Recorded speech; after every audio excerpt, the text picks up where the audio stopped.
Agvan Lobsan Dorzhiev, also Agvan Dorjiev, Dorjieff and Agvaandorj, was a Russian-born monk of the Gelug school of Tibetan Buddhism, sometimes referred by his scholarly title as Tsenyi Khempo.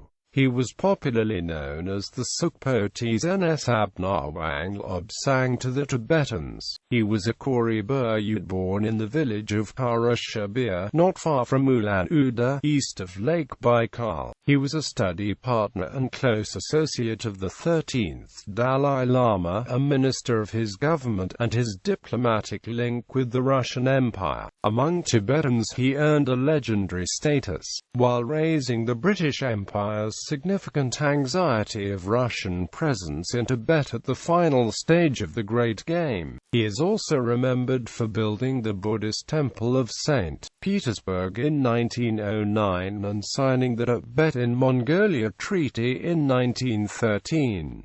Buddhist studies in Tibet. He left home in 1873 at 19 to study at the Gamang College of the Gelug Monastic University, near Lhasa, the largest monastery in Tibet. Having successfully completed the traditional course of religious studies, he began the academic Buddhist degree of Geshe-la-Rampa. He continued his studies and, in the mid-1880s, after 15 years of study, he attained the title of a Sanad Khenpo, which roughly translates as Master of Buddhist Philosophy or Professor of Buddhist Metaphysics. He became one of the 13th Dalai Lama's teachers, a debating partner, and a spiritual advisor, and retained this role until at least the late 1910s. He was probably also instrumental in saving the young Dalai Lama's life from the intrigues at the court in Lhasa, and over the years they developed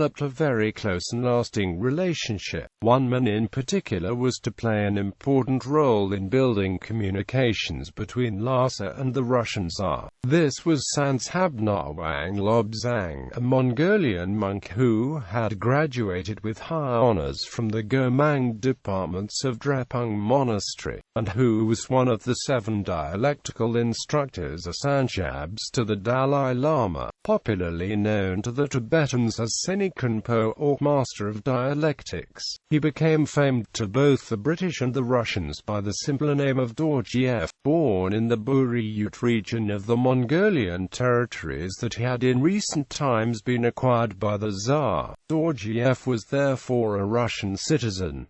Envoy for the Dalai Lama. In 1896, the Tsar, Nikolai II, gave Agvan Dorzhiev a monogrammed watch for the services he had rendered to Badmayev's Russian agents in Lhasa. In early 1898, Dorjiev went to St. Petersburg to collect subscriptions for his monastic college, and became friendly with Princess Paraktomsky, gentleman of the bedchamber to the Tsar and Orientalist.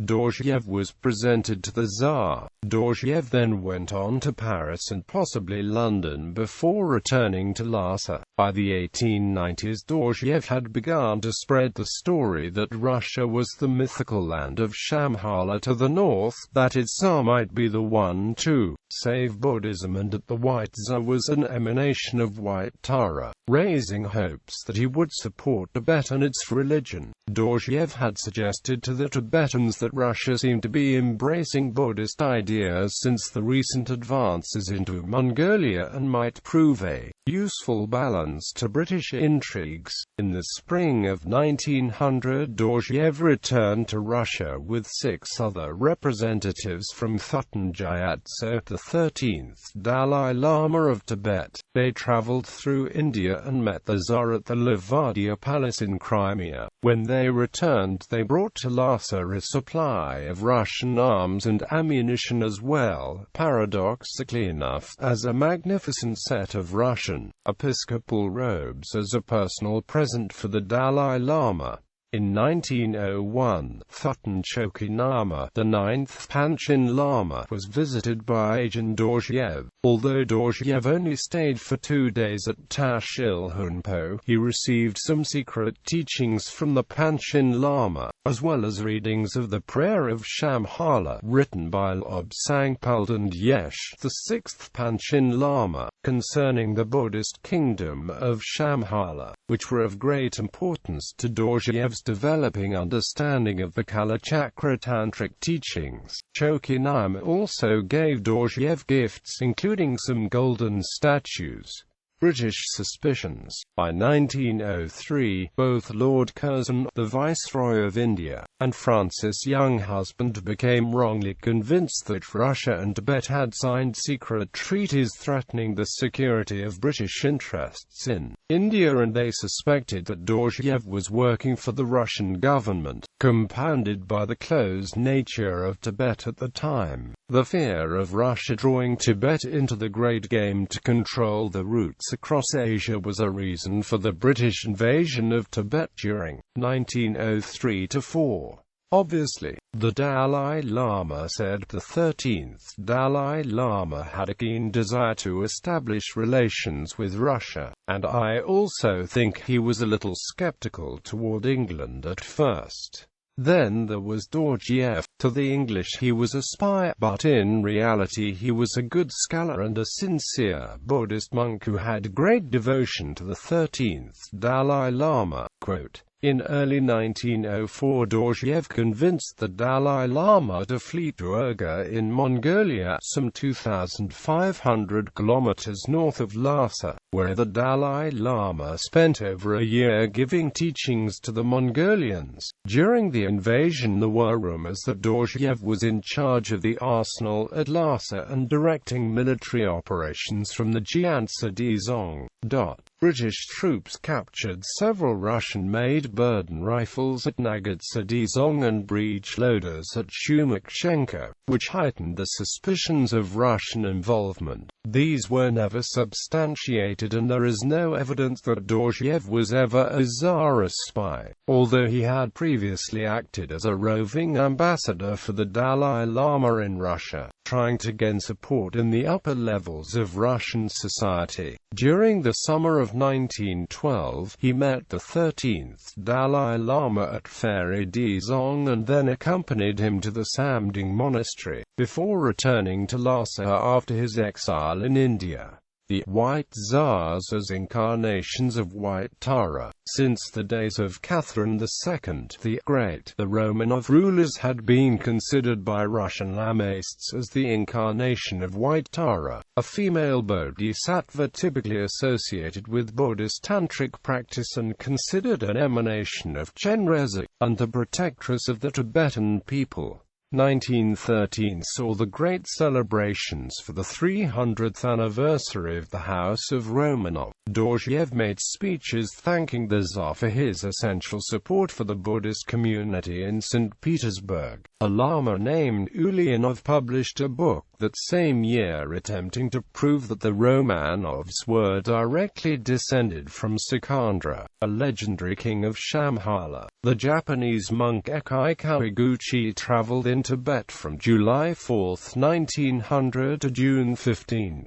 1902. He reported in his 3 years in Tibet that Dorjiev circulated a pamphlet in which he argued that the Russian Tsar was about to fulfill the old Buddhist messianic myth of Shambhala by founding a great Buddhist empire. Alas, no second source for this story is known.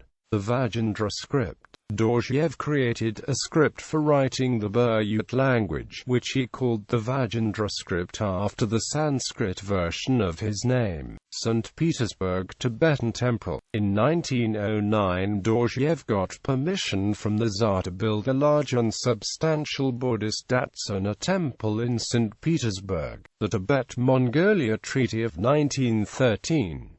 In early 1913, Agvan Dorzhiev and 2 other Tibetan representatives signed a treaty in Urga, proclaiming mutual recognition and their independence from China. However, Agvan Dorjiev's authority to sign such a treaty has always been, and still is, disputed by some authorities. According to Charles Bell, a British diplomat who had maintained a close relationship with the Dalai Lama, the Dalai Lama Lama had told him that he did not authorize Dorjiev to sign such a treaty with Mongolia. Some British authors have, based on remarks of a Tibetan diplomat some years later, even disputed the mere existence of the treaty, but scholars of Mongolia generally are very positive it exists. The Mongolian text of the treaty has, for example, been published by the Mongolian Academy of Sciences in 1982.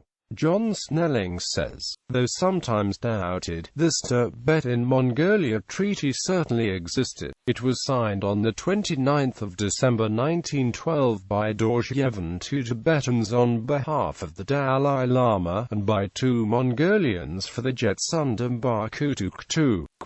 He then quotes the full wording of the treaty from the British Public Records Office. FO 3711609-7144 Sir George Buchanan to Edward Grey, St. Petersburg, dated the 11th of February 1913. Also in 1913, Dorjiev founded a Manbadatsan, a medical college, at the monastery of Atsagat. It quickly became an important center of Tibetan medicine in Buryatia. After the Russian Revolution, Dorjiev was arrested and sentenced to death, only to be reprieved due to the intervention of friends in St. Petersburg. The temple in the city was plundered and his papers destroyed. As a means of making peace with the dramatically changed politics, Dorjiev was quick to propose the conversion of monasteries into collective farms. In 1926, the Buddhist monasteries in Buryatia were nationalized. Responsibility for the management of the monasteries was transferred to collectives of laypeople and the clergy was deprived of its power. This led to much hostility, but the monasteries remained active and the position of the reformist forces was again strengthened. Dorjiev tried advocating for Oirat Mongol areas like Tar-ba-gan, Ili and Altai to get added to the Outer Mongolian state by the Soviets, out of concern that China would be provoked. This proposed addition of the Oirat Dzungaria to the new Outer Mongolian state was rejected by the Soviets. In August 1927, he led and managed a conference of Tibetan doctors in Atsagat. Proposals were made for a central institute to supervise production and standardization of Tibetan herbal remedies. Dorjiev managed to coexist with the communists during the 1920s but was again arrested by the NKVD during Joseph Stalin's Great Purge on 13 November 1937 and charged with treason, preparation for an armed uprising, and spying for the Mongolians and Japanese. He died in police custody, though apparently of cardiac arrest, after being transferred from his cell to the prison hospital on the 29th of January 1938, aged 85. He was buried in a secret traditional burial place in the forest near Shalutai. The location of the cemetery has only been made known in recent years and some estimates say at least 40,000 people were buried there. Dorjiev was not officially fully rehabilitated, though, until the 14th of May 1990, when the case was dismissed, on grounds of lack of evidence and absence of criminal activity. Proposed God-GF connection. Rom Landau wrote a book called God is My Adventure dealing with a number of contemporary religious figures and movements, including the Greco-Armenian mystic George Gurdjieff. In it, he speculates that Gurdjieff, who is known to have spent time in Central Asia and believed to have been engaged in spying, was none other than Agvan Dorzhiev. The claim has been criticized by some of Gurdjieff's biographers, such as Paul Beekman Taylor and James Moore, who argues that the two men were of different age and appearance.